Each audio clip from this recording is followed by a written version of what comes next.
Hello, and thank you for being here for making sense of it. Do you have a whole lot of friends? Do you know how to connect with people? Well, sometimes that's easy to do with our personalities, and sometimes it's not quite so easy to do. So, our speaker today is Wendell Walker, and he's going to be sharing with us how to, or some suggestions of how to connect with people that would make them, that would be well, anyway, just how to connect and reconnect. So, thank you for being here. And Wendell, we're ready to hear what you have to share with us. Okay, you said there would be a round of applause. Yeah, all right, thank you. Thank you. Oh, there's Alice is coming on. Alan Grills. We have to ask Alan. Hi, Alice. We have to ask Alan uh, something. Do you know that name, Mona? Alan Grills? I'm not Sure. familiar with that. I'm not either. I have to talk with Alan a little bit later. Welcome, Alan and Alice and Rose. So to start with, kicking right off, everything Glasser and connecting and relationships. Those are the key things. We're going right back to, there's Alan Grills. Hi, Alan. Hi, thank you. So everything goes right back to the connecting habits and the disconnecting habits. I guess if I turned it this way, it'd be easier to. Well, No? it's upside down. Oh, I had it right. Yeah. And of course, we started with calling those the 7 deadly habits, or Glasser did, and then the 7 caring habits. And those were good titles. I think that someone in the international community of Glasser followers said deadly habits didn't fit so well. So it changed it. And we're commonly calling them the 7 connecting habits today and the 7 disconnecting habits. That's a very good label for each of those objective to it. So everything comes back to that. The 7 connecting habits are supporting, encouraging, listening, accepting, trusting, respecting, negotiating differences. I got to send this to Congress. I need to send this to the House of Representatives. No, so anyway, everything said about connecting and relationships is tied into those Glasser concepts. Now, I have labeled this is connecting with clients because my main identity is as a counselor, educator, and trainer. And so counselors with clients. However, I'd like you to think, you may be a teacher, so connecting with students. You may be a professor, connecting with students. If you're a salesperson, you're looking to connect with prospects. If you're a presenter in a workshop, you're trying to establish some connection with the audience. If you're a boss, you're trying to develop a relationship. Well, a lead manager would try to develop a relationship with an employee. A boss manager would just want to boss them. So I had to catch myself on that one. In personal relationships, people go online, meet somebody, they start trying to connect and establish a relationship. Maybe they meet in face-to-face and they're now dating. So they're developing relationships. Parent to and their kids and kids with their parents. Sometimes I've seen interesting scenarios where the so-called subordinate, maybe the staff worker or the worker, has better skills than the supervisor manager.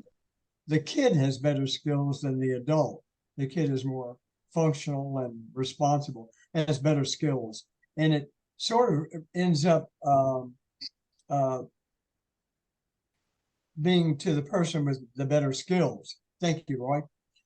So I'd like you to think of all those other relationships that you're involved in and not just a counselor client.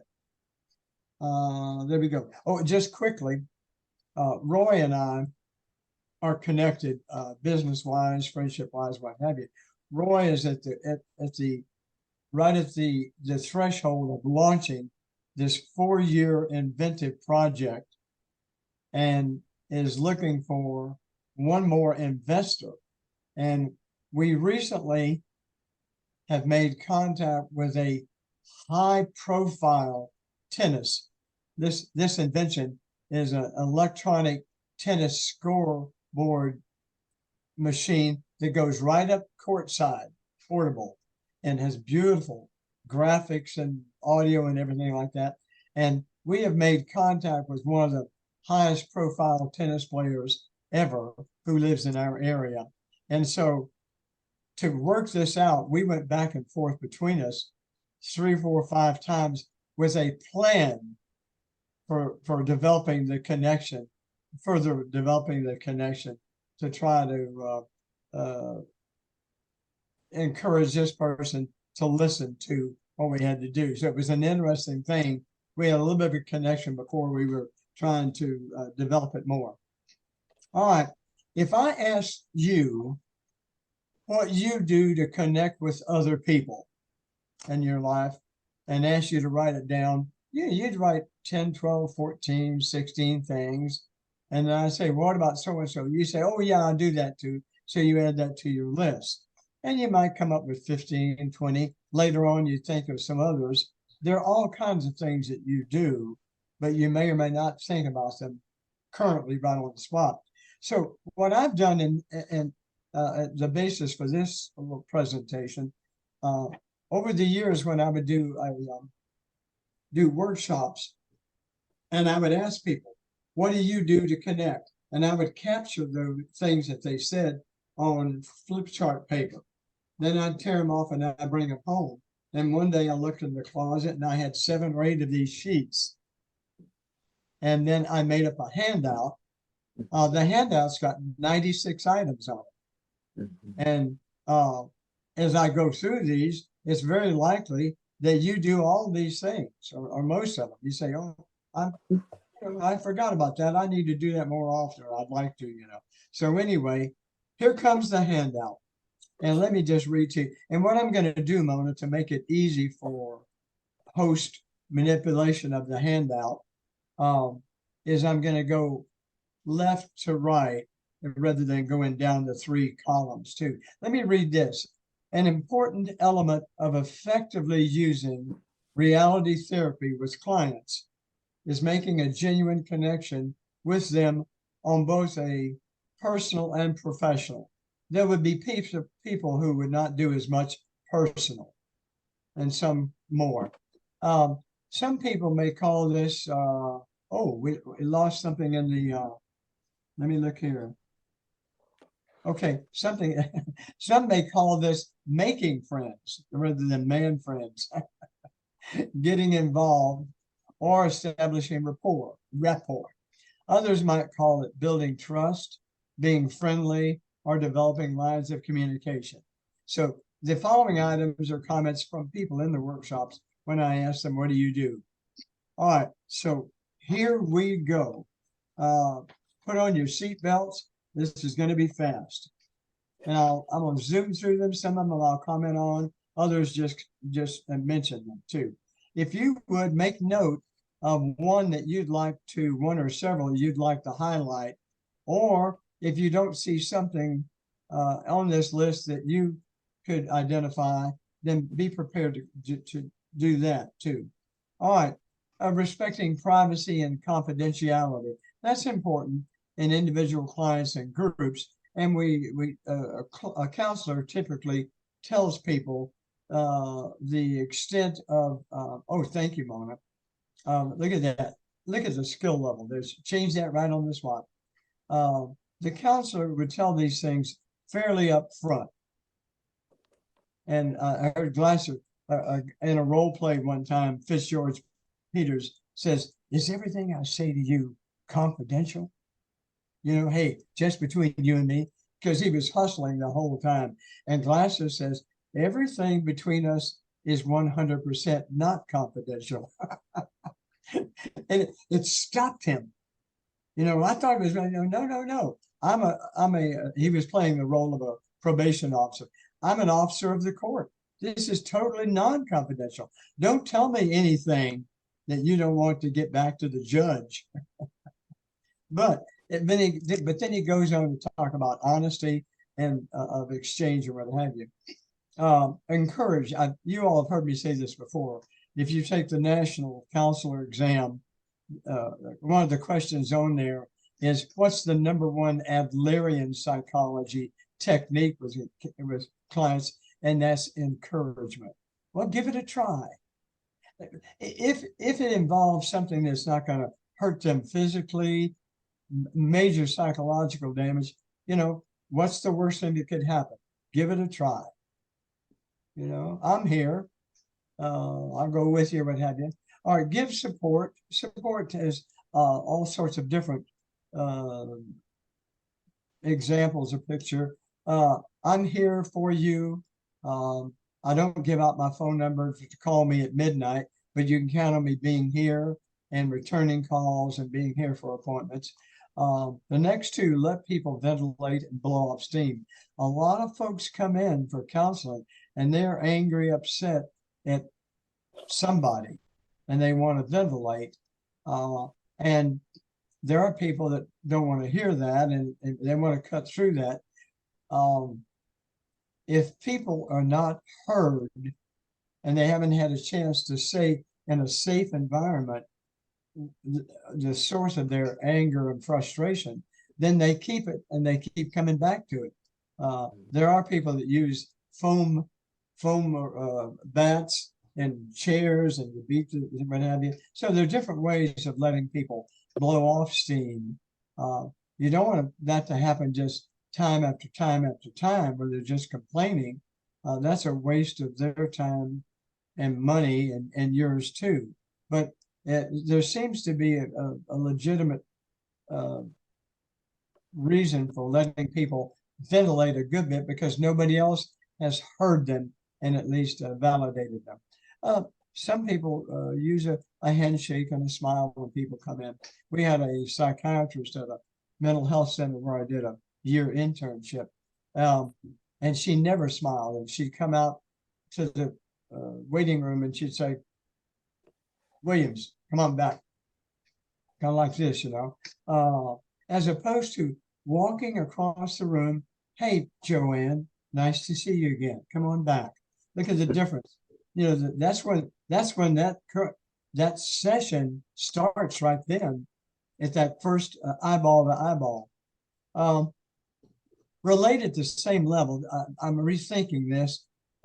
If I'm a person with a big vocabulary and Freudian psychology, I may be talking like that, and this other person is just kind of down to earth, has their own language and what have you. So I think, and this will come up again, I want to make sure that I'm not seen as some significant differential level than them too. No physical barriers. There are people that would sit behind their desk. I could picture a lot of psychiatrists doing that, whereas a lot of counselors have got chairs in their office and they come around and they sit here.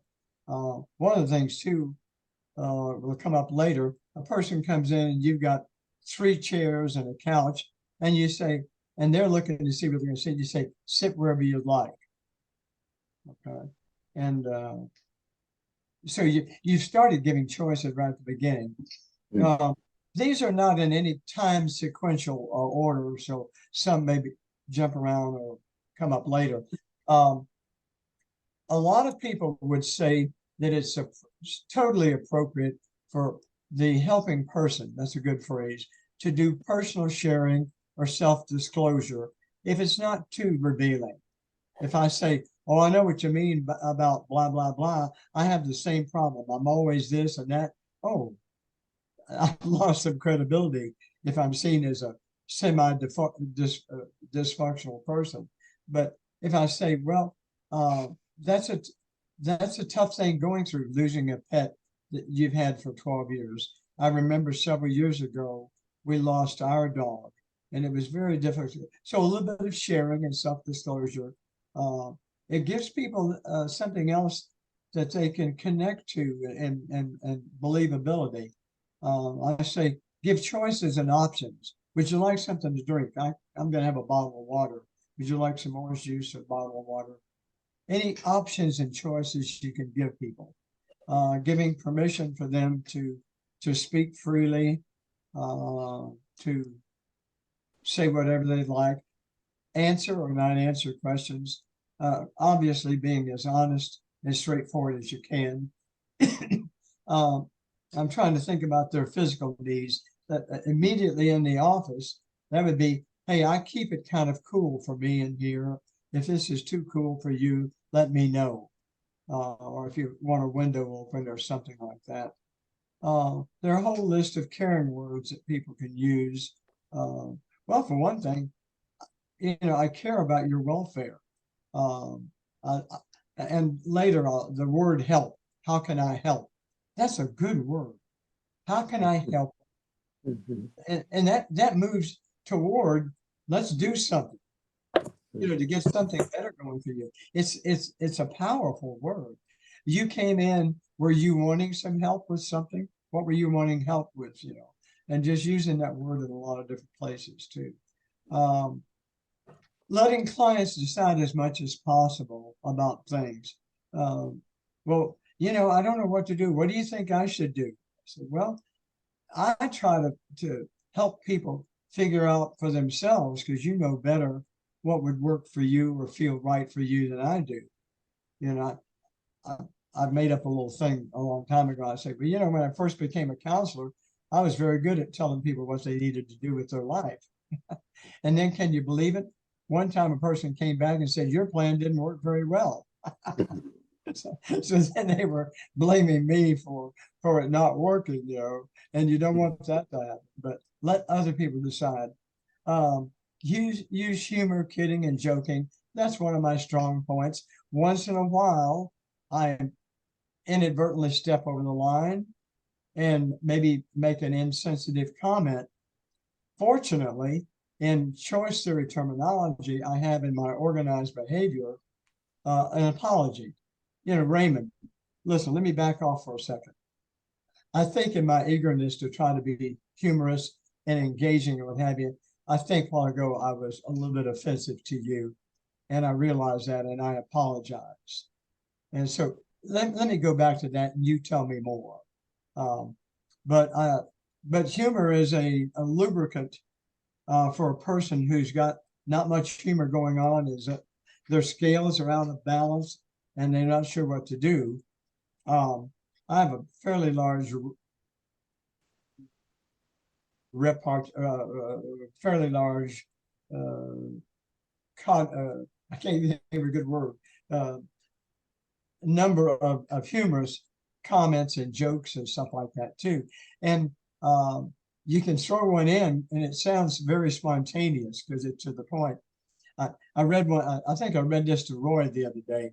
I get quotes daily from people, and one of them was humorous quotes. So let's say I'm talking with a client and they're talking about, he or she is talking about their family, and I say, yeah, families can be tough, they can be wonderfully supportive, they can also be challenging. Yeah, so that's your situation. And in fact, that reminds me, I saw something the other day um, um, about families. It kind of caught me. It says families are like fudge, mostly sweet with a few nuts. And there's a good chance the person might laugh, and but it appropriately kind of fit in because we're talking about families. I just don't tell a joke about something that has nothing to do with anything. Certainly, we want to be courteous and friendly. There are people who are more objective and kind of stand backish. I used to have contests in some of the training I did for people to imitate Glasser. There was a guy in Birmingham who was the perfect imitator. You could have, if you didn't have the video, you thought it would be Glasser talking. It's funny. So he was not overly openly friendly. I mean, the Glasser will smile once in a while, but he's mostly kind of objectively looking through things. We do a lot of education and giving information without telling people what to do. And of course, when we say educate, a choice theory, reality therapy person is educating about choice theory, starting to talk about choose and choice and needs and what have you. And before you know it, people are learning about choice theory as it applies to themselves.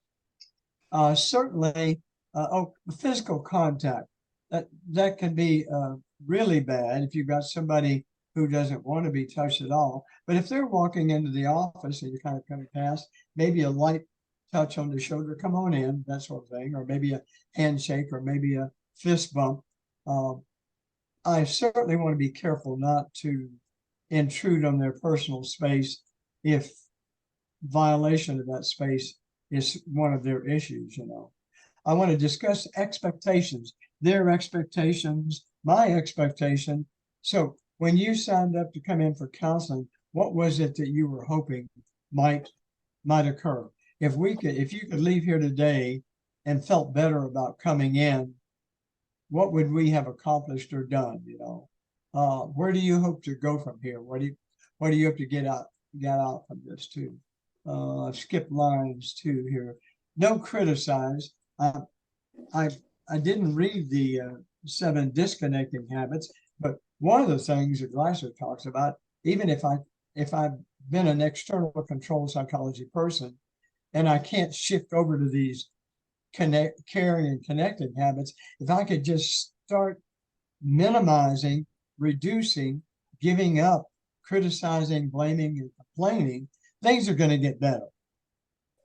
Just because there'd be less of that. The other person may not want to know. A major skill in connecting with anybody is the variety of my behavior and voice. Right now, I'm kind of energized and I'm trying to talk fairly strong and what have you.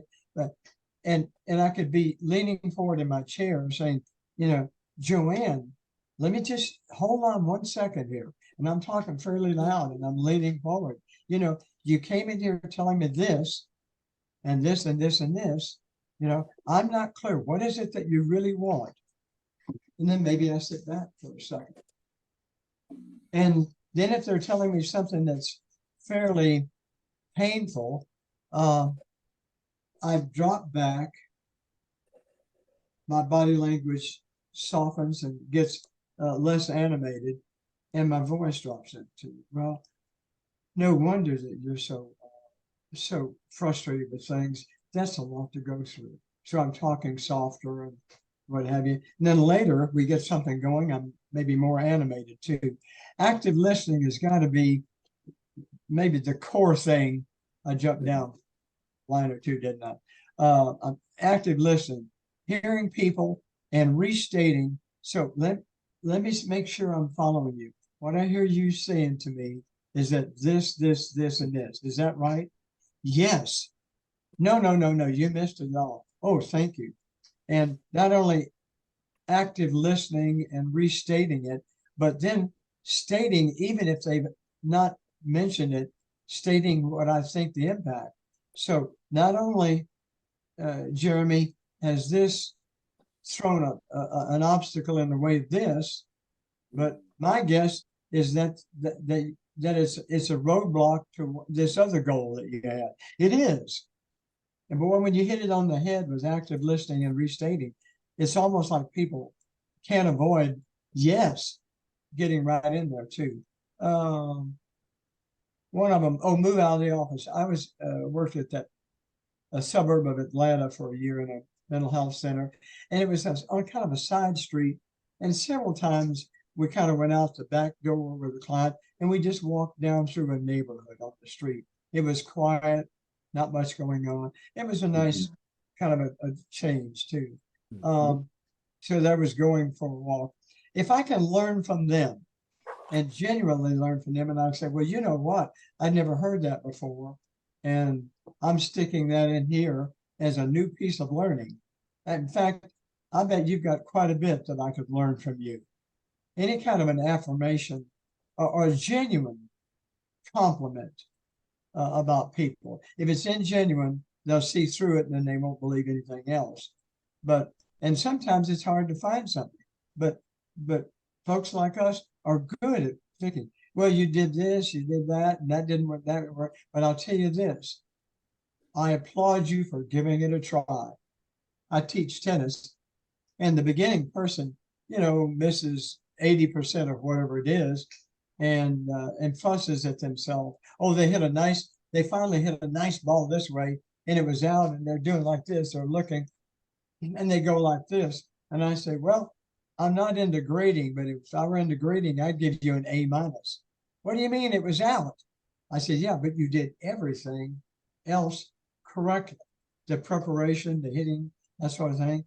And it was a little bit out.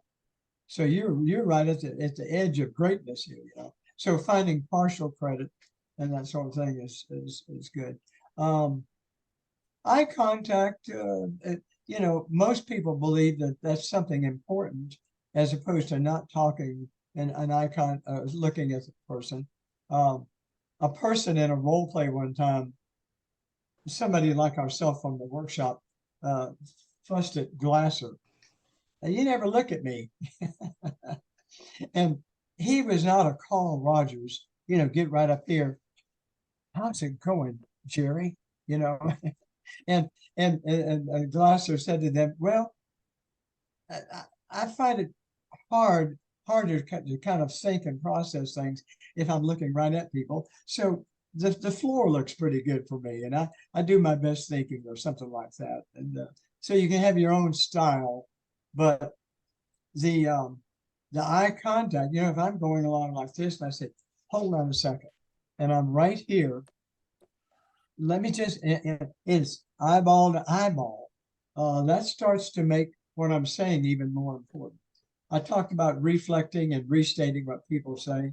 Years and years ago, fast food places you drive through, I want the hamburger with this, hold the mustard, extra pickles, no mayo, okay, one hamburger, come on. No, no, no, no. And you got there and it wasn't right. Then they got smart and they started putting verbatim right on the screen so you're getting what they're doing. Be firm at times. At times, you say, well, it's not easy, my so and so. You give it a shot. Well, listen, hold on, it's timeout. Person's going out, timeout. What? All right. I asked you about this, and then you went off on this, and this. I use what I think are some here. You're running at 60 miles an hour. My brain is running at 40. I can't keep up with you. So all of these things, I need to come back to this subject. So on the one hand, new counselors are taught not to interrupt people and actively listen. And yet if you don't interrupt, the client may go on forever. So I need to learn how to interrupt. That comes up later. Summarizing, giving feedback, empathy. Empathy is critical. And a lot of people have never had any empathy for their situation. And they may be the cause of their own problems, but they've still had no empathy. There are times when the counselor wants, or the helping person, the friend wants to just sit back and not say. Maybe you ask something and the other person just sits there and you're not talking. And then finally, maybe they feel some impetus to talk. You're not saying anything. No, I'd like to hear what you have to say. And people will say, don't be shocked. People will say things. There are people who say things just to test you out. Use profanity, use some kind of description of a situation. Yeah. Wasn't that really terrible? Well, it sounds like it was. I bet you never. I've heard this in a couple of Glasser role play. I bet you never heard of anything like that. Actually, yes, I have. Oh, really? Yeah, I'm a psychiatrist. That's what I listen to people's stories about. A lot of them are pretty bad. I've heard that before. Oh, this is part of this universality thing. It goes down a couple of lines. The person may come in thinking they're the only one in the world with this malaise or this condition or situation. And you say, actually, it's really quite common.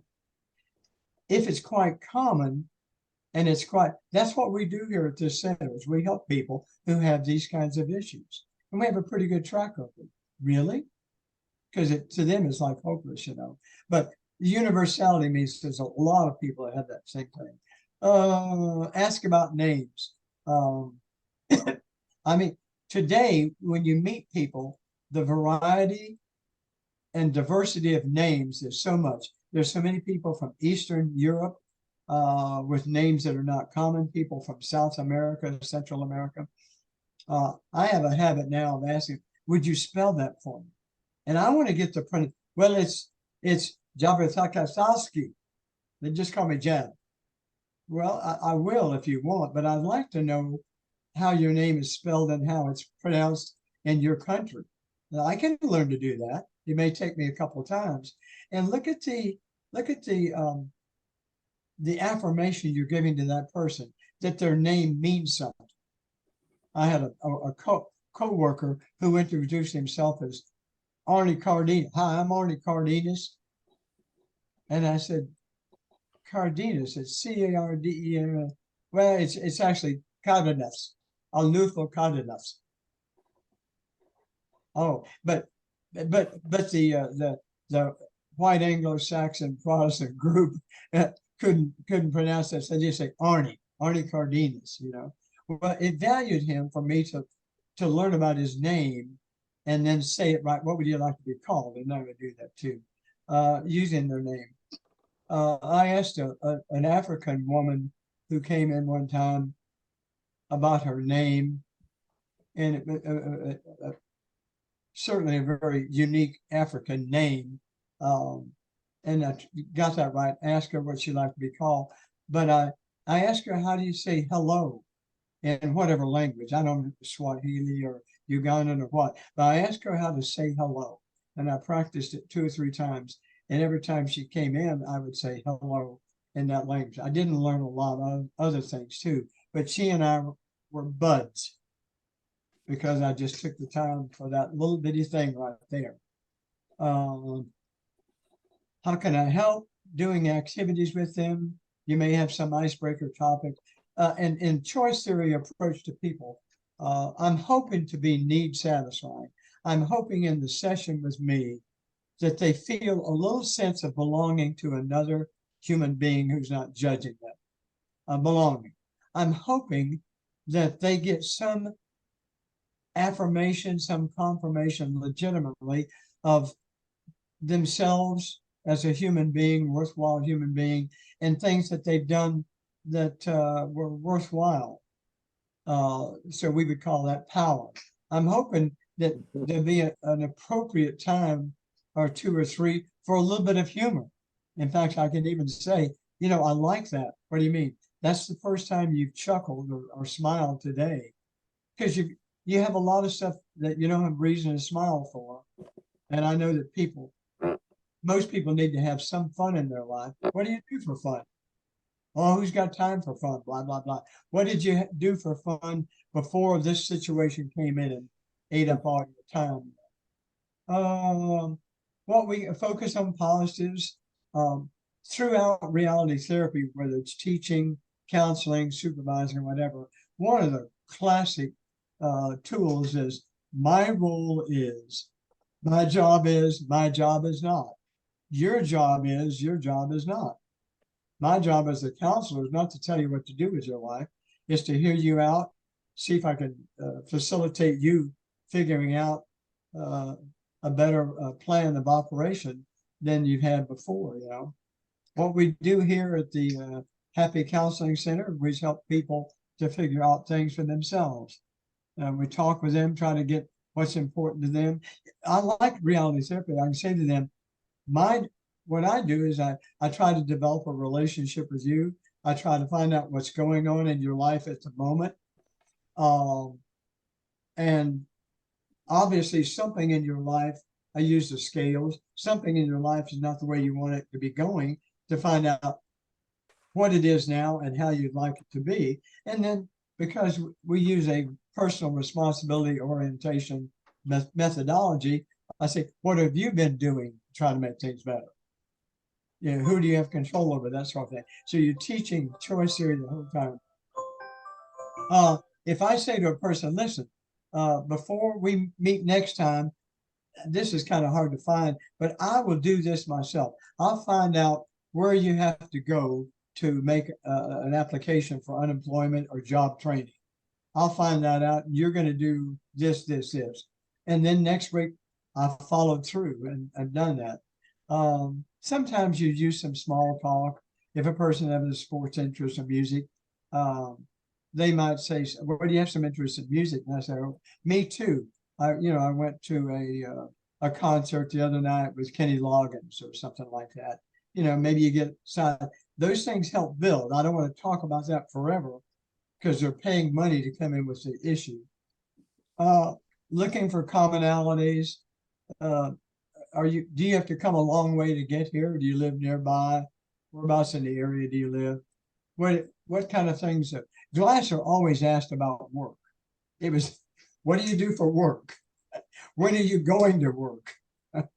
What have you worked up before? It was the key thing. There was a greaser, a guy tells Glasser, he comes in and he's depressed. Now tell me about your depression. When did it start? Oh, that 2 months ago, or a month and a half ago. So I came home and there was a note on the refrigerator. Goodbye, I'm not coming back. And ever since then, I've been so depressed. I tried calling her mother because she's there and she won't talk to me. And then so, well, tell me about work. Oh, I haven't been able to go to work. I've been so depressed.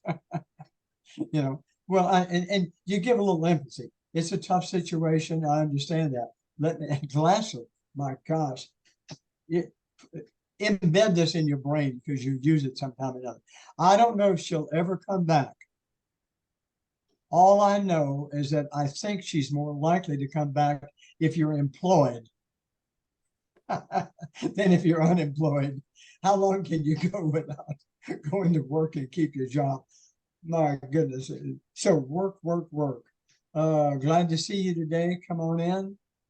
What do you do for fun? Be consistent. If there are cultural issues for the person, I want to know about those and have some sensitivity. This is Hispanic Heritage Month. Maybe the person's name is Rodriguez. And I say, what would be the familial heritage of Rodriguez, Central America, and then ask a little bit about it. People will be glad to tell you about anything that's not a problem. Being non-judgmental as much as possible, giving credit. Once in a while, a helping person this might be more in the area of social workers doing home visits to get an idea of the name. Explain about counseling, the role, sometimes no interruptions, sometimes interruptions.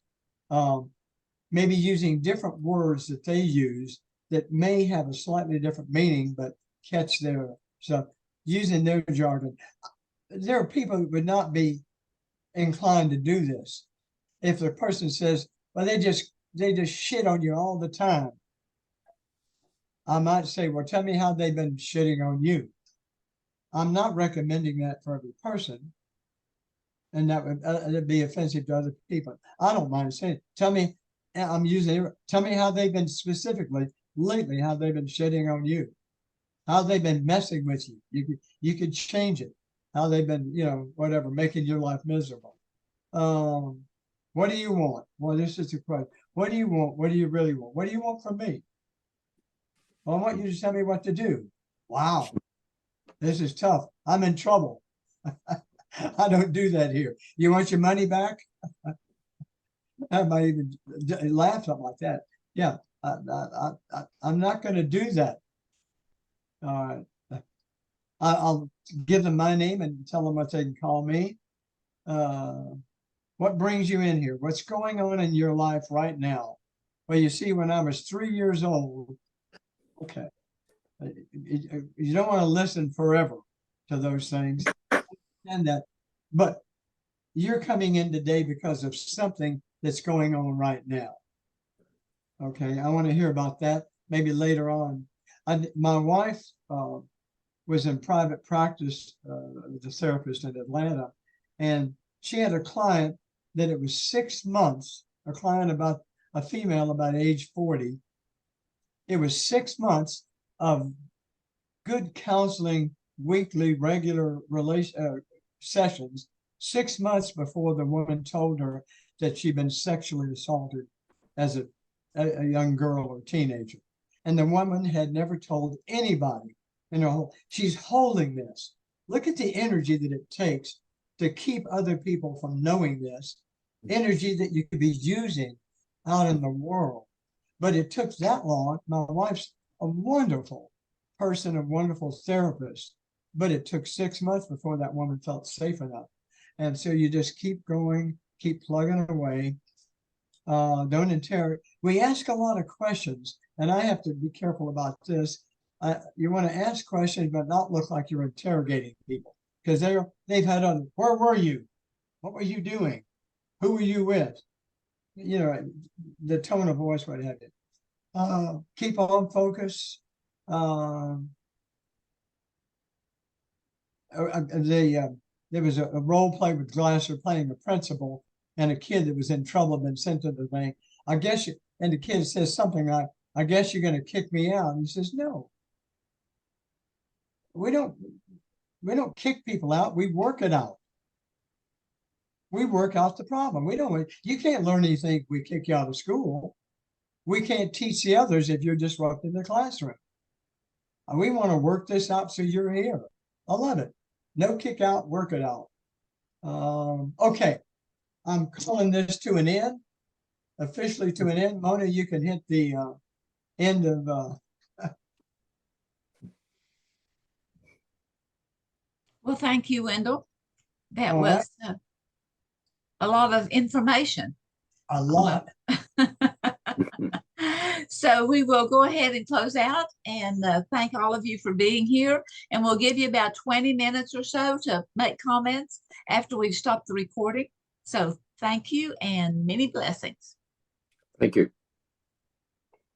Thank you. Alan. Yes. I don't know. Mona, do you know Alan Grills? I don't. Now, Alan, tell us about yourself. I'm an intruder. No.